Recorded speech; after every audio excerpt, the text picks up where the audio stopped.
Lecture de Lettre à un jeune poète de Rilke, la lettre du 12 août 1904. Je viens encore vous entretenir, cher monsieur Capu, bien que je n'ai guère à vous dire des choses pouvant vous être de quelque secours ou utilité. De grandes et multiples tristesses auraient donc croisé votre route, et leur seul passage, dites-vous, vous a ébranlé. De grâce, demandez-vous si ces grandes tristesses n'ont pas traversé le profond de vous-même, si elles n'ont pas changé beaucoup de choses en vous, si quelque point de votre être ne s'y est pas proprement transformé. Seules sont mauvaises et dangereuses les tristesses qu'on transporte dans la foule pour qu'elle les couvre. Telles ces maladies négligemment soignées et sottement, qui ne disparaissent qu'un temps pour reparaître ensuite plus redoutables que jamais. Celles-là s'amoncellent dans l'être. Elles sont bien de la vie, mais de la vie qui n'a pas été vécue, qui est dédaignée comme abandonnée, et qui n'en peut pas moins causer notre mort. Si notre regard portait au-delà des limites de la connaissance, et même plus loin que le halo de nos pressentiments, peut-être recueillerons-nous avec plus de confiance encore nos tristesses que nos joies. Elles sont des aubes nouvelles où l'inconnu nous visite. L'âme, effarouchée et craintive, se tait. Tout s'écarte, un grand calme se fait, et l'inconnaissable se dresse, silencieux. Presque toutes nos tristesses sont, je crois, des états de tension que nous éprouvons comme des paralysies, effrayés de ne plus nous sentir vivre. Nous sommes seuls alors avec cet inconnu qui est entré en nous, privés de toutes les choses auxquelles nous avions l'habitude de nous confier. Nous nous trouvons dans un courant dont il faut subir le flot. La tristesse, elle aussi, est un flot.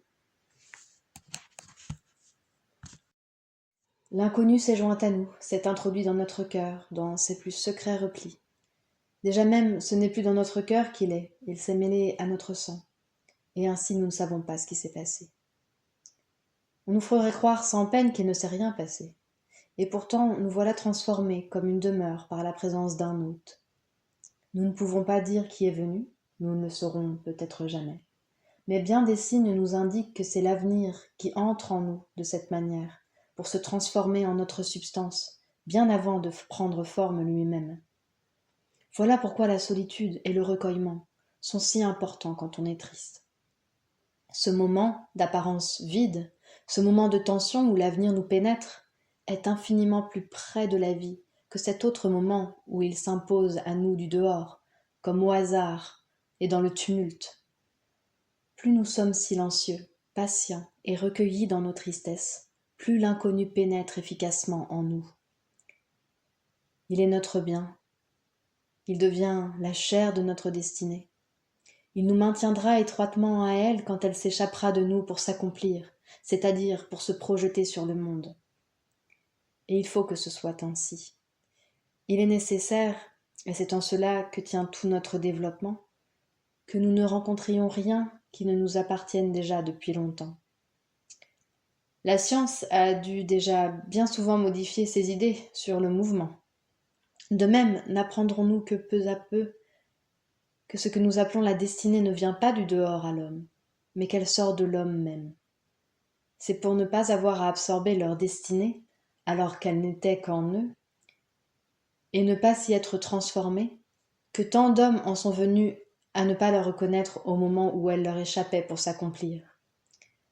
Elle apparut alors si étrange à leur effroi, que dans leur trouble, ils crurent qu'elle leur venait subitement, au point qu'ils auraient juré n'avoir jamais rien rencontré de pareil en eux-mêmes jusque-là. De même qu'on s'est trompé longtemps sur la marche du soleil, on se trompe encore sur la marche de l'avenir. L'avenir est fixe, cher monsieur Capu. C'est nous qui sommes toujours en mouvement dans l'espace infini. Comment notre condition ne serait-elle pas difficile ? Si nous revenons à la solitude, il nous devient de plus en plus clair qu'elle n'est pas une chose qu'il nous est loisible de prendre ou de laisser. Nous sommes solitude. Nous pouvons, il est vrai, nous donner le change et faire comme si cela n'était pas. Mais c'est tout. Comme il serait préférable que nous comprenions que nous sommes solitude. Oui, et partir de cette vérité. Sans nul doute serons-nous alors pris de vertige, car tous nos horizons familiers nous auront échappé. Plus rien ne se rapproche, et le lointain reculera à l'infini. Seul un homme qui serait placé brusquement et sans y avoir été aucunement préparé, de sa chambre au sommet d'une haute montagne, éprouverait quelque chose de pareil.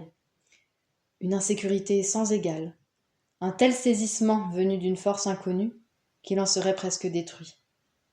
S'il imaginait qu'il va tomber ou être jeté dans l'espace, ou encore éclater en 1000 morceaux, quel monstrueux mensonge son cerveau devrait-il inventer pour qu'il puisse recouvrer ses sens et les mettre en ordre ? Ainsi, pour celui qui devient solitude, toutes les distances, toutes les mesures changent. Beaucoup de ces changements sont subis. Comme chez cet homme au sommet de la montagne, naissent en lui des images extraordinaires, des sentiments étranges qui semblent défier sa résistance. Mais il est nécessaire que nous vivions cela aussi. Nous devons accepter notre existence aussi complètement qu'il est possible. Tout, même l'inconcevable, doit y devenir possible. Au fond, le seul courage qui nous est demandé est de faire face à l'étrange, au merveilleux, à l'inexplicable que nous rencontrons.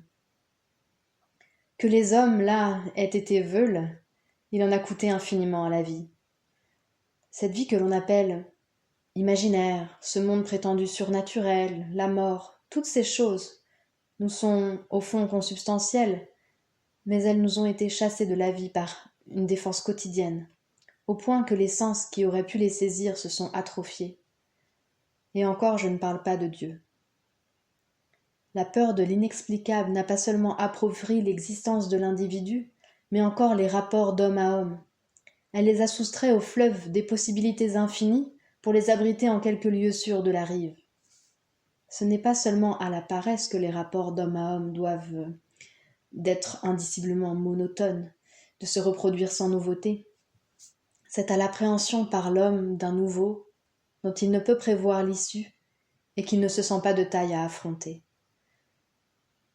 Celui-là seulement qui s'attend à tout, qui n'exclut rien, pas même l'énigme, vivra les rapports d'homme à homme comme de la vie, et en même temps ira au bout de sa propre vie. Si nous nous représentons la vie de l'individu comme une pièce plus ou moins grande, il devient clair que presque tous n'apprennent à connaître qu'un coin de cette pièce, cette place devant la fenêtre, ce rayon dans lequel ils se meuvent et où ils trouvent une certaine sécurité. Combien plus humaine est cette insécurité, pleine de dangers, qui pousse les prisonniers dans les histoires d'Edgar Poe à explorer de leurs doigts leurs cachots terrifiants, à tout connaître des frayeurs indicibles qui en viennent. Mais nous ne sommes pas des prisonniers. Nulle trappe, nul piège ne nous menace. Nous n'avons rien à redouter. Nous avons été placés dans la vie comme dans l'élément qui nous convient le mieux. Une adaptation millénaire fait que nous ressemblons au monde, au point que si nous restions calmes, nous nous distinguerions à peine par un mimétisme heureux de ce qui nous entoure. Nous n'avons aucune raison de nous méfier du monde, car il ne nous est pas contraire. S'il y a des frayeurs, ce sont les nôtres. S'il y a des abîmes, ce sont nos abîmes. S'il y a des dangers, nous devons nous efforcer de les aimer. Si nous construisons notre vie sur ce principe qu'il nous faut aller toujours au plus difficile, alors tout ce qui nous paraît encore aujourd'hui étranger nous deviendra familier et fidèle. Comment oublier ces mythes antiques que l'on trouve au début de l'histoire de tous les peuples ? Les mythes de ces dragons qui, à la minute suprême, se changent en princesses. Tous les dragons de notre vie sont peut-être des princesses qui attendent de nous voir beaux et courageux. Toutes les choses terrifiantes ne sont peut-être que des choses sans secours, qui attendent que nous les secourions. Aussi, cher monsieur Capu, ne devez-vous pas vous effrayer quand la tristesse se lève en vous, fût-elle une tristesse plus grande que toutes celles que vous avez vécues. Quand une inquiétude passe, comme ombre ou lumière de nuage, sur vos mains et sur votre fer, vous devez penser que quelque chose se fait en vous, que la vie ne vous a pas oublié, qu'elle vous tient dans sa main et ne vous abandonnera pas. Pourquoi voulez-vous exclure de votre vie souffrance, inquiétude pesante, mélancolie, dont vous ignorez l'œuvre en vous ? Pourquoi vous persécutez vous-même avec cette question ? D'où vient tout cela ? Où va tout cela ? Vous savez bien que vous êtes évolution et que vous ne désirez rien tant vous-même que de vous transformer. Si certains de vos états vous semblent maladifs, dites-vous bien que la maladie est pour l'organisme un moyen de chasser ce qui lui est contraire. Il faut donc aider cette maladie à suivre son cours. C'est le seul moyen pour l'organisme de se défendre et de se développer. Tant de choses se font en vous en ce moment. Soyez patient comme un malade et confiant comme un convalescent. Vous êtes peut-être l'un et l'autre. Bien plus, vous êtes aussi médecin, et c'est à vous-même que vous devez vous confier. Mais il y a dans toute maladie des jours où le médecin ne peut qu'attendre.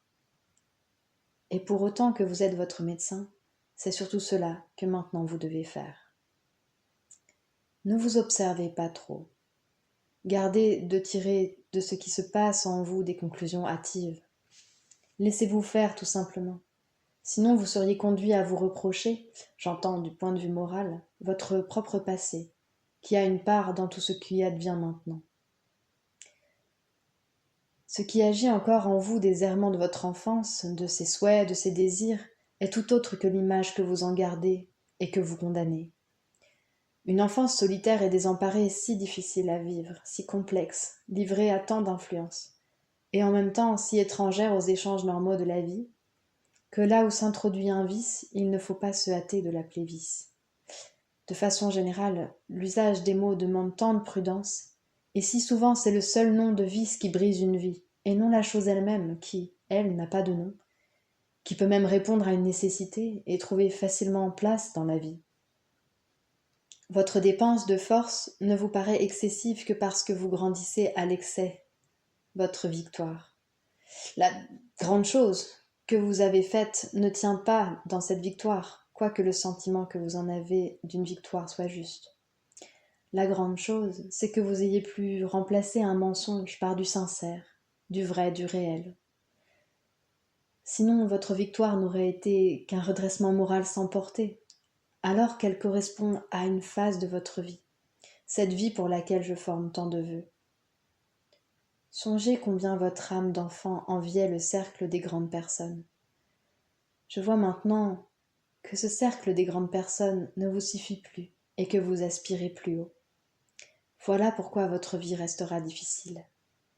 Voilà pourquoi aussi elle ne cessera de prendre de l'ampleur. Et si je peux encore vous dire une chose, c'est celle-ci. Ne croyez pas que celui-là même qui tente de vous consoler vive sans peine au milieu des mots calmes et simples qui vous font parfois du bien. Sa vie connaît bien de la peine et de la tristesse, et reste loin derrière vous. Mais s'il en était autrement, jamais il n'aurait pu trouver ces mots. Votre Rainer Maria Rilke.